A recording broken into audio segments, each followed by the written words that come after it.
as the kids are coming in, they're looking and looking. Just recently, the pre-K was coming into Mass, and I can see this one little boy just staring at my staff, my mitre, just staring, and he turns to his friend and says, "Look, there's the king."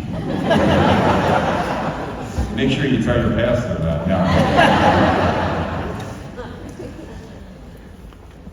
It is such a joy and privilege to celebrate Mass this evening for all those associated with Porto Charities, for those dedicated to the service of persons with disabilities, and for all of you, dear friends in Christ.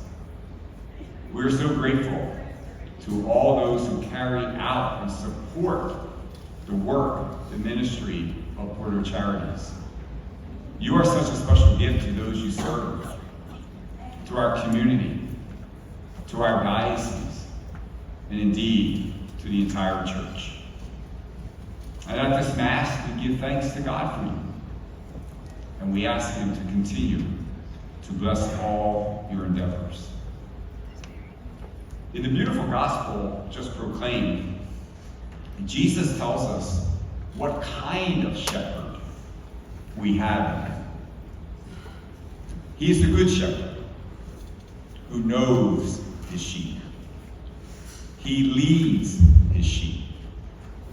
They recognize his voice, and he lays his life down for them.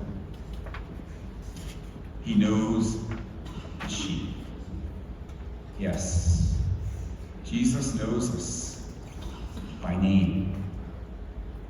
And he reminds us of what St. John tells us this evening, that all of us are God's beloved children. This truth is at the heart of the work of Porto Charities. We recognize and we reaffirm the dignity that belongs to all of us as children of God. We provide help and compassionate assistance to those who need us, including children and persons with emotional, developmental, and physical disabilities, trying to provide them with quality education and employment. And in all of this work, we are proclaiming the gospel of life. The truth that every person, every child, should be welcomed, included, treasured, and protected. In carrying out this work, Porto Charities is very faithful to what we recently read in the Declaration of Human Dignity, recently issued by the Holy See and reaffirmed by Pope Francis.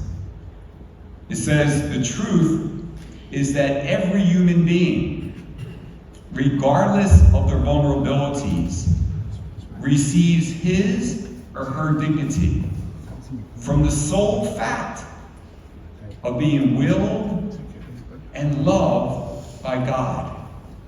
Thus, every effort should be made to encourage the inclusion and active participation of those who are affected by frailty or disability in the life of society and in the life of the church. Thank you, Porto Charities, for being so faithful to this mandate.